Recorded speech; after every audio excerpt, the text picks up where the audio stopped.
편지를 쓴 이유를 오늘부터 이제 이 본문부터 본격적으로 등장시킵니다. 앞에서는 율법에 대해서 그것은 예수 그리스도의 복음에 대한 그림자였기 때문에 너희가 자유하라. 그리고 그것으로 오히려 책잡힘이 없이 하나님이 주신 평안함으로 자유롭게 행하라. 이렇게 말씀하고 있고요. 오늘은 조금 더 구체적으로 복음을 전하는 데 있어서 교회에 겸손을 가장해서 가만히 들어온, 즉 보기에는 굉장히 겸손하고 굉장히 영적으로 보이는 사람들의 가르침, 잘못된 가르침으로 인하여 복음을 훼손하고 있는 문제에 대해서 이야기하고 있는 것을 보게 됩니다.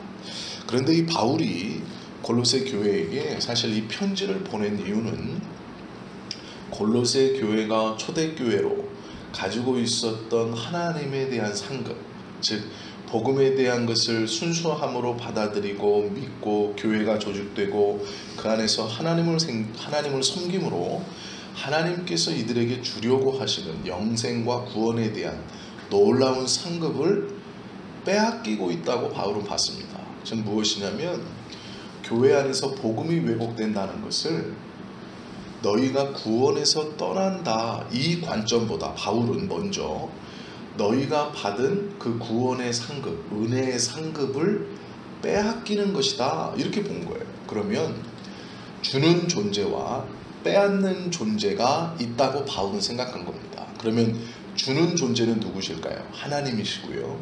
빼앗는 것은 누구일까요? 사단이라고 본 거예요. 즉 교회 안에서 하나님의 복음의 진리가 왜곡되는 것을 단순히 우리의 신앙이 틀어진다, 우리의 신앙이 약해진다, 이렇게 본 게 아니라 그것을 빼앗는 존재가 지금 너희들을 미혹하고 있다, 이렇게 본 거예요. 그래서 흔들리지 마라. 그래서 이제 오늘 이 권면을 하고 있는 겁니다. 즉 바울의 관점으로 볼 때 교회에서 일어나는 모든 이 문제들을 크게 바라봐요. 어떻게 바라보냐면 하나님의 은혜와 그것을 빼앗으려고 하는 자의 싸움이다, 이렇게 봐요.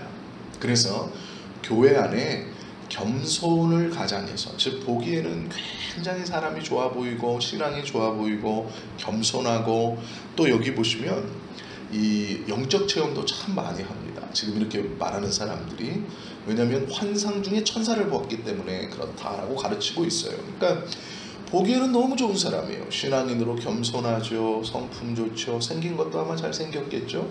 그리고 영적 체험도 참 많이 했어요. 너무 좋은 사람인데 이 사람들의 복음을 왜곡함, 즉 성경적이지 않은 믿음을 받아들이고 그것에 미혹되는 사람들을 어떻게 보았느냐? 하나님의 영광을 빼앗기고 있다, 이런 관점으로 봤어요. 그래서 빼앗기지 마라, 흔들리지 마라, 복음을 굳게 지켜라. 이것은 하나님의 선물을 지키는 것과 함께 너희의 구원을 지키는 것이다, 이런 관점으로 설명합니다. 그래서 이 관점으로 보시면 바울의 글들이 좀 이해가 빨라요. 자, 오늘 이 말씀에서 첫 번째 내세우는 것은 상급을 빼앗기는 일이 없도록 해라라는 거예요. 너희가 받은 그 상급을, 복음을 왜곡함으로 그것을 빼앗기지 마라. 그러니까 누가 가져간다는 얘기예요. 나의 것인데, 내가 받은 것인데 그걸 자꾸 가져가요. 나의 것을, 하나님이 나에게 준 것, 우리 교회에 준 것, 우리 공동체에 허락하신 것을 가져가는 거예요. 복음을 왜곡하는 것을 그렇게 본 것이죠. 그러면서 첫 번째 뭐냐면 천사 숭배에 대해서 가르쳐줘요. 천사 숭배는 다른 것이 아니다, 그것을 경계하라 라는 것을 먼저 말해주고요. 이 천사 숭배는 마찬가지죠. 마리아를 숭배하는 것이나 베드로를 숭배하는 것이나 어떠한 사람을 특정하게 숭배하는 것과 같은 겁니다. 그것이 성경의 관점으로 보면 하나님의 영광을 빼앗기고 있는 상태예요. 즉 교묘한 말로 속이는 사기꾼에 속아서 원래 내 것인데 저들에게 뺏기고 있는 겁니다. 이해가 되시죠? 지금 이렇게 보고 있다는 거예요. 그러면 바울은 뭐라고 그러느냐? 이런 자들의 헛된 교훈에 신경 쓰지 마라, 이렇게 말해요. 왜 이것이 헛된 교훈이냐? 이 사람들은요 어떤 일을 하냐면 이것들은 장래일의 그림자이나 몸은 그리스도의 것이니라 라고 말하면서 17절에 이렇게 율법에 대해서 마무리를 해요. 그래 놓고 새롭게 시작하는 18절에서 처음 딱 시작 말이 아무도 이렇게 말해요. 아무도. 그러니까 교회 안에 있던 어떤 누구라도 꾸며낸 겸손과 천사 숭배를 이유로 너희를 정죄하지 못하게 하라. 무슨 말이냐면 꾸며낸 겸손과 천사 숭배, 그것 때문에 정죄를 받고 있다는 거예요. 즉 네가 믿음이 있으면서 그렇게 살아? 네가 믿음이 있으면서 그렇게 얘기해? 네가 믿음이 있으면서 그렇게 행동해? 이해되시죠? 자, 그걸로 정죄받지 말고 정죄하지 못하게 하고, 또 하나는 믿음이 있다면서 영적 체험이 그거밖에 안 돼? 믿음이 있다면서 영적으로 수준이 그거밖에 안 돼? 라고 말하는 것에 대해서 신경 쓰지 말라는 거예요. 그들의 그 말은 꾸며냈다는 거예요. 자기들도 그렇게 몰라요. 못해요. 그런데 꾸며낸 거예요. 겸손도 꾸며내고 영적 체험도 꾸며내서 이야기하는 건 헛된 것이죠. 영적인 세계에서 그들이 환상 가운데에 천사들을 부지불식간에 본 것 같아요. 그리고 나서 하나님의 나라에 대한 이 부지불식간의 환상적 체험 중 그 안에 있는 천사들을 보고 이 천사들의 놀라움에 반해버려요. 당연히 그럴 수밖에 없죠. 사람은 하나님을 볼 수 없으니까 하나님의 영광은 우리가 형태로 볼 수 없어요. 그러나 천사는 달라요. 천사는 하나님이 부르시는 종이기 때문에 그 종의 모양인 천사는 우리가 볼 수 있어요.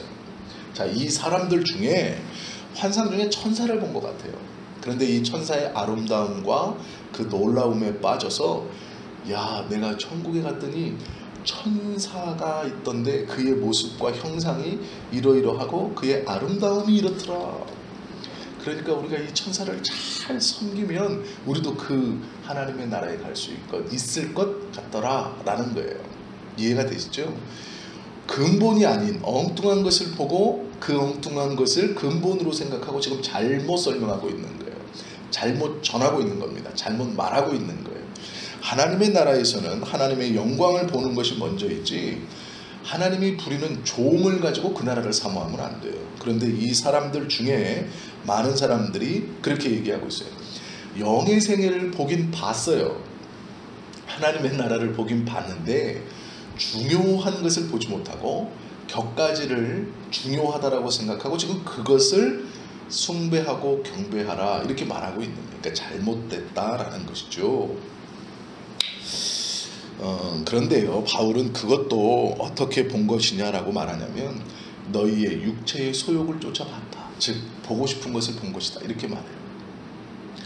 하나님의 영광을 보려고 본 게 아니라 처음부터 그런 신비한 것을 원해서 그것을 봤다는 거예요. 너희의 육체의 소욕을 쫓아보았다. 이렇게 아예 그냥 말하고 있어요. 바울이 천사에 대해서. 전혀 중요하지 않은. 그래서 그것을 경계하라. 이렇게 말하는 것이고요. 또 우리가 좀 하나 더 생각해 볼 것. 그리스도인들에게 이 여러 은사 중에 예전에 굉장히 유행했던 말이 있어요. 그게 뭐냐면 투시라는 말이에요. 투시, 꿰뚫어보다 이런 말인데요. 성경에 투시라는 말은 없어요. 한 번도 등장하지 않아요. 그래서 이 투시라는 말은요, 잘못된 영적 세계를 과장하는 거예요. 사실 투시라는 이 은사는 성경에 나와 있지 않은 은사입니다. 그 예전에 기도를 많이 하신다는 분들이 보면 사람을 꿰뚫어 본다, 그리고 과거의 죄를 본다, 미래를 본다 이렇게 말하는데요. 그것을 우리가 투시라고 얘기했어요. 그것은 성경에 없는 은사입니다. 그래서 이 말들을 굉장히 조심스럽게 써야 한다라는 거고요. 사람은 영적 존재이기 때문에요, 영적 훈련을 받으면 그 나라를 체험할 수 있어요. 그리고 그 세계를 엿볼 수 있습니다. 그런데 문제는 그것을 그 세계에 활동하거나 비밀을 풀거나 그 신비함을 체험했다 그래서 그가 본 것이 온전한 그 영적인 세계인가, 그것은 검증을 해봐야 돼요. 왜 그러냐면 우리는요, 세상 사람과 다르게 머리가 그리스도 보세요. 머리가 그리스도라는 말은 굉장히 중요해요. 왜 그러느냐, 지체인 우리가 영적 체험을 할 수 있는 유일한 방법은 머리이신 예수 그리스도가 허락해 주시고 인정해 주시는 것만을 가능케 한다라는 말이에요. 그런데 우리는요, 머리이신 예수 그리스도, 즉 성경에 나타나 있는 이 영적인 세계와 다르게 전혀 다른 세계들을 보고 와요. 몇몇 분들은. 그리고 그것이 혹 성경과는 다른 것이라 할지라도 자신 있게 얘기하는 것을 봐요. 그리고 많은 사람에게 이러니 잘 따라오세요. 이러니 사모하세요. 이러니 천국은 이렇고 지옥은 이러니 신앙생활을 똑바로 하세요 라고 말하는 것 같지만 그것은 대부분 자신의 육체의 소욕을 쫓아 보는 일이 흔하다라는 거예요. 그래서 그것에 미혹될 필요가 없어요. 몇 년 전인가요? 한 10여 년 전, 7, 8년 전 그 코리 덴품 여사인가? 아니요, 이분이 아닐까. 이거는 아마 다른 책을 쓰신 분인데, 토마스 주남. 토마스 주남이라는 여성이 책을 하나 썼어요. 내가 본 천국. 아마 보셨을 거예요. 두꺼운 책인데 거기 보시면 이 토마스 주남이 예수님과 교제를 해요. 천국 그 초입에 가서. 그런데 예수님을 만나기 전에 어떤 일이 벌어지냐면 이제 자기가 샤워를 하고 드레스룸에 가서 드레스 옷을 격식에 맞게 갈아입고 그다음에 또 이제 파우더룸에 가요. 그래서 그 화장도 해요. 그리고 나서 이제 나와서 예수님을 영접합니다. 또 때로는 예수님이 바닷가에서 어부로, 때로는 뭐 무슨 모양 뭐 이렇게 만나요. 그런데 예수님과 교제하는 그 자리에 갈 때 무슨 격식이 자꾸 있어요. 그런데 이걸 가만히 생각해 보시면 서양 문화라는 걸 알 수 있어요. 드레스룸이 있고 파우더룸이 따로 있는 건 동양에는 없어요. 서양 문화입니다. 그런데 꼭 자신이 어렸을 때부터 커왔던 드레스룸, 파우더룸을 거쳐서 자기를 꾸며놓고 예수님을 만나는 거예요. 꼭 예수님 만날 때 그렇게 만나요. 그리고 예수님과 대화나 이런 것에서 가만히 그 글을 읽어보시면 다 서양 애들이 생각하는 그런 관점의 예수님이에요. 그런 관점의 하나님의 나라예요. 그것이 전 세계적으로 히트를 치지 못했어요. 우리나라에서만 많이 팔렸습니다. 왜 그런지 아세요? 우리나라는 조용기 목사님이 이걸 번역했기 때문이에요. 그러면서 이것이 하나님의 나라고 이것이 천국이다 이렇게 말하고 있습니다. 절대로 아닙니다. 전혀 성경적이지 않아요. 그 토마스 주남이라는 분이 내가 본 천국이라는 책은 전혀 비성경적인 책입니다. 성경에 하나도 나와 있지 않은 것들을 그분은 개인적으로 본 거예요. 그리고 천국 이러니 사모하세요. 아니요. 천국은 그렇지 않아요. 자신 있게 얘기합니다. 천국에서 예수님을 만나는데 격식을 차리고 드레스룸이 있고 파우더룸을 들어가야 되고 또 서양처럼 여러 가지 것들을 생각하고 그 사고의 방식에서 예수님을 만난다. 천국이 그런 곳이라면 동양 사람은 아무도 적응하지 못할 거예요. 어린아이들은 더군다나 천국에 들어가지 못할 겁니다. 전혀 비성경적인 것을 가지고 헛되이 과장하여서 사람을 미혹한다. 그 똑같은 일이 지금 초대교회에 벌어지고 있어요. 단순히 대상이 천사로 바뀌었을 뿐이에요. 바울이 이것을 경계하라 이렇게 말하고 있는 겁니다. 즉 헛된 영적인 세계, 육신의 소욕을 쫓아 큰 영적인 세계에 큰 의미를 두지 마십시오 이렇게 말하는 거예요. 그러면 왜 확실치 않은 것에서 순종하느냐? 사람들이 모르기 때문이에요. 20절은 이렇게 말합니다. 너희가 세상의 초등학문에서 그리스도와 함께 죽었거든 어찌하여 세상에 사는 것과 같이 규례에 순종하느냐 이렇게 말해요. 세상 학문을 초등학문이라고 말하거든요. 그들이 논리적으로 만들어낸 이야기, 그들이 교묘하게 진짜인 것처럼 꾸며낸 이야기, 그거 초등학문이라는 거예요. 이렇게 되고 이렇게 되고 이렇게 되니 이것이다. 신학에서 신앙적으로 이렇게 말하는 거 아니다 라고 지금 바울은 말씀하고 있다라는 것이죠. 그러면서 예로 드는 것, 월기, 절상, 먹는 문제, 또 안식일 이것 가지고 나는 내가 어떻게 영적이고 신비한 세계를 보는 줄 아느냐? 너희가 보지 못한 그 놀라운 세계를 보는 줄 아느냐? 나는 먹는 것에서도 정결하고 안식일도 잘 지키고 성경에 나와 있는 모든 규례와 율법들을 잘 지키면서 내 스스로 나의 신앙을 하나님 앞에서 거룩하고 성결하게 유지하기 때문에 세상과 짝하여 사는 너희들과 나는 완전히 다르게 산다. 나는 이 땅을 살지만 천국을 살고 너희는 같은 땅을 살고 있지만 너는 이 땅에 살고 있다. 이렇게 구별을 지어놓는 거예요. 그래서 자기의 그 신비 체험을 하려면 자기처럼 계명도 지키고 율례도 지키고 할례도 받고 천사도 숭배하고 먹는 문제에 있어서도 성경을 지키고 구약에 나와 있는 모든 유례와 균례 율법들을 다 지켜서 거룩하고 순결하게 만들어 놔야 하나님이 그런 은혜를 준다 이렇게 가르쳤어요. 그러면서 자기들은 이 하나님의 복음 안에서 뭔가 특별하고 탁월한 사람인 것처럼 얘기했다는 것이죠. 바울은 그것은 부질없는 짓이다 이렇게 얘기해요. 그것은 바른 것도 아니다. 이렇게 아예 그냥 선언을 하고 있다라는 것이죠. 율법적인 생활을 강조하는 무리들이 그들의 가르침을 가지고요, 바울은 21절에 붙잡지도 말고 맛보지도 말고 만지질로 말라 이렇게 말해요. 누가 하신 말씀일까요? 이게 선악과의 사건에 보면 하와가 선악과를 딱 보고 뭐라 그래요? 먹음직도 하고 보암직도 하다 이렇게 얘기해요. 이 똑같은 겁니다. 유혹이에요. 즉 유혹, 혹하게 하는 것. 오, 그런가? 이 영적 세계, 그 하나님의 나라를 보고 나도 저 은혜를 사모하는데 그러려면 저들처럼 저렇게 하면 되는가? 유혹이라는 거예요. 죄를 봤을 때 딱 하시는 말씀이 바울의 곧 붙잡지도 말고 맛보지도 말고 만지지도 말라. 그 하와가 선악과를 보며 느꼈던 보암직도 하고 먹음직도 하다. 이 유혹이에요. 그것을 아예 접하지 말래요. 즉 보수적인 목사님들 가운데서 이 토마스 주남의 책을 금한 분들이 많이 있어요. 저는 그거 맞다고 봐요. 왜 그러냐면 신앙생활에 하등 도움이 안 돼요. 하나님께서 성경을 통해 가르쳐 주신 천국에 대한 그 하나님에 대한 놀라운 나라에 대한 것을 이해하고 사모하는 데 있어서 전혀 도움이 안 됩니다. 대부분의 사람들이 갔다 왔다는 천국은요, 다 계급적 사회예요. 이 땅에서 헌금 많이 하면 그 땅에서 부자 돼요. 그러면 쉬운 말로 이건희가 예수 믿고 헌금 많이 하면 그는 그 땅에서도 이건희예요. 이해되시죠? 이건 천국이 아닙니다. 이 땅에서 예수님을 잘 믿지만 내가 육신적으로 돈이 없고 가난해서 드릴 것을 드리지 못하는 자는 천국에서도 가난한 자예요. 말도 안 되는 천국이죠. 그런데 우리는 부지불식간에 그렇게 믿어요. 내가 이 땅에서 주신 것 안에 최대한 많이 갖다 바치면 하나님의 나라에서 집도 으리으리하고 내가 이 땅에서 못 누려본 차도 막 구름으로 만든 어떤 큰 자동차 타고 다니고, 제가 지금은 잘 살지만 저 예수 안 믿고, 저 예수는 믿지만 저 조금씩 지가 가진 재산에 보다 너무 작은 거 헌금하면 우리 집 단칸방에 산다. 천국은 그런 것이 아닙니다. 근데 우리는 잘못된 선입견을 가져요. 그것들을 경계하라 이렇게 말하고 있는 거예요. 붙잡지도 말고 맛보지도 말고 만지질로 말라라는 것이죠. 이런 사람들의 교훈은요, 결론적으로 하나님의 말씀을 따르는 것이 아니라 잘못된 신앙으로 우리를 인도하여 하나님이 우리에게 주신 영광을 빼앗아가는 그러한 일을 한다라고 바울은 경계하고 있어요. 겸손을 위장된 겸손, 이것은요 교만보다 더 나쁜 겁니다.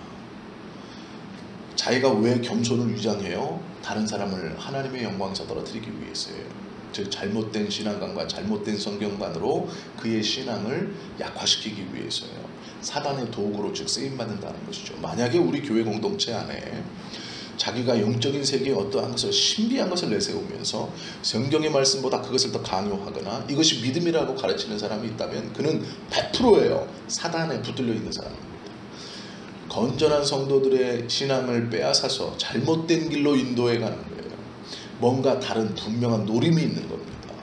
성경에서 떠나게 하는 일체의 모든 것은 그가 누구라도 심지어 목회자라도 하나님의 말씀에 위배되는 것을 전하고 그것을 믿게 하고 그것을 사모하게 하는 것은 사단의 하수인입니다. 성경에서 말씀하시는 가르침대로 올바른 신앙과 복음대로 우리의 신앙을 하나님 앞에 든든하게 해나가야 하고 또한 그것이 우리의 신앙의 기본이 되어야 하죠.